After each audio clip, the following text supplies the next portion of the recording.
Welcome to Top News Channel. A special welcome to all subscribers. Thanks for supporting my channel. Remember to click on the notification bell to receive updates on the latest stories.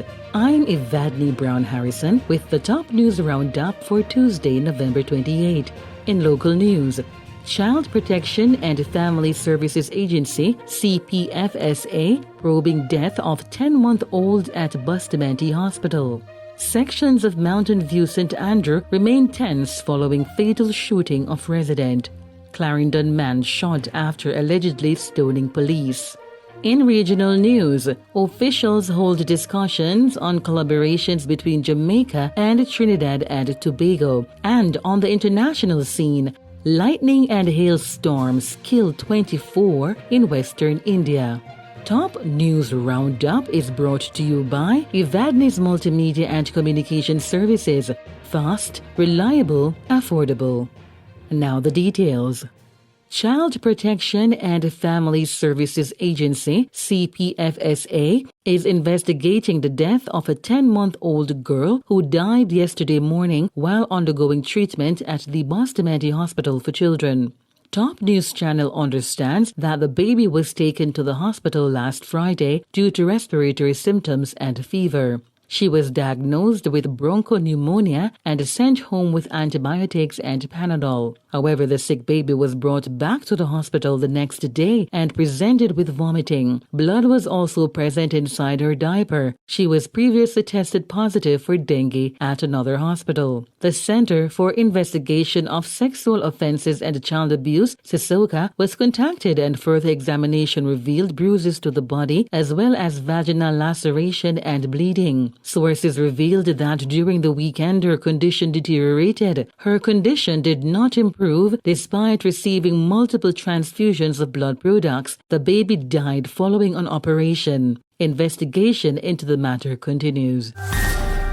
Sections of Saunders Avenue and Jarrett Lane in Mountain View St. Andrew remain tense following the fatal shooting of a resident of the community during a joint security operation yesterday morning. The Independent Commission of Investigations, INDECOM, says a team is in the community collecting statements following allegations of abuse by members of the security forces. One resident explains that during the incident, the security forces violently assaulted two innocent youngsters. Everybody set up here, say, look, and the police is what I left from all the way from over there and come on and the 3 days from bus off a youth and beat up the youth. And the girl set up right there's a video where I go on, him run out and kick her, you know, and she pregnant, you know. Right over there, so she had a car, him run come in here and kick her down. And she don't do nothing more than set up right there's a video. Resident of Mountain View.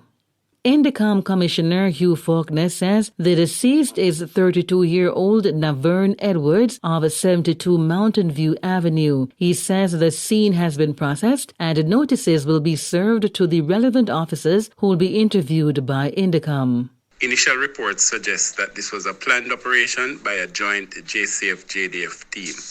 The scene has been processed for forensic exhibits. The requisite firearms will also be retrieved and boxed, and the notices served on the relevant officers for interview by Indecom. Our investigative team will also engage our family liaison officer to interact with the family members of Mr. Edwards. Indecom Commissioner Hugh Faulkner.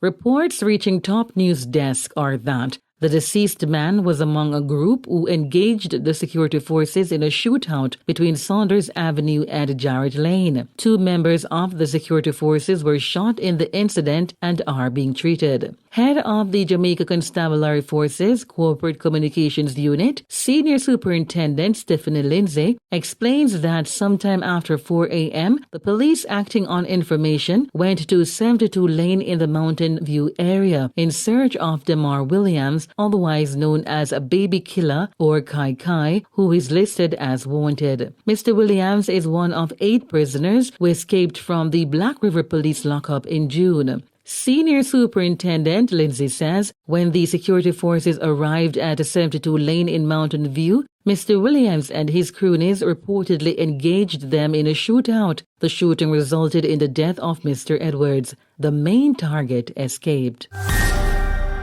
An enraged man who allegedly threw stones at the police in Clarendon was shot and injured on Sunday.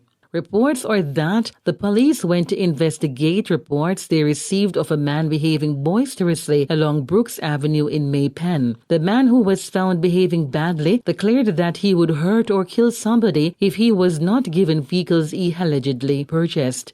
The police intervened and told him to cease and desist from his behavior. It was at this time that the man supposedly picked up stones and started to throw them at the police party, injuring one of its members in the process. The motorcar was also damaged by stones. The police reportedly took evasive action and the aggressor was shot in the right leg. He was taken to the Maypen Hospital where he was admitted for treatment. He's being arrested on suspicion of assaulting police, assault occasioning bodily harm, and malicious destruction of property. The Independent Commission of Investigations is probing the matter.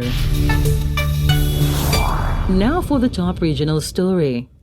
The Ministry of Foreign and CARICOM Affairs says a meeting between High Commissioner for Jamaica to Trinidad and Tobago, Natalie Campbell Rodriguez, and Minister of Foreign and CARICOM Affairs, Dr. Amory Brown, included discussions on collaboration between the two countries in the areas of sport, youth development, and textiles. In a statement, the ministry says Minister of Foreign and CARICOM Affairs, Dr. Amory Brown, met with High Commissioner for Jamaica to Trinidad and Tobago, Natalie Campbell Rodriguez, at the ministry's headquarters on November 21, 2023. The ministry says Dr. Brown and Campbell Rodriguez reaffirmed the strong ties and history of cooperation that exist between two countries and their intention to cooperate on areas of mutual interest between regional and multilateral bodies. The ministry says discussions focused on the High Commissioner's recent appointment, presentation of credentials, and interest to engage in possible avenues for Jamaica, Trinidad and Tobago collaboration in the areas of textiles, athletics, and community youth development.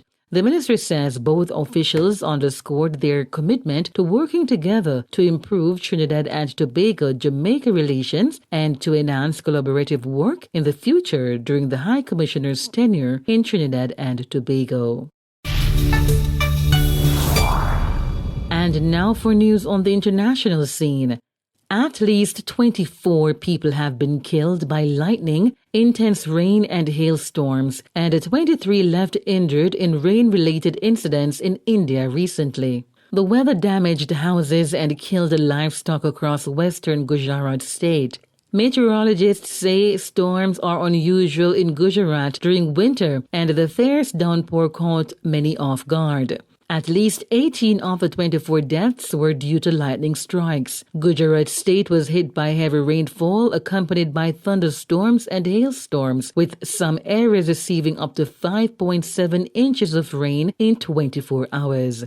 This brings us to the end of the newscast. Here's a recap of our main stories. Child Protection and Family Services Agency, CPFSA, probing death of a 10-month-old at Bustamante Hospital. Sections of Mountain View St. Andrew remain tense following fatal shooting of resident.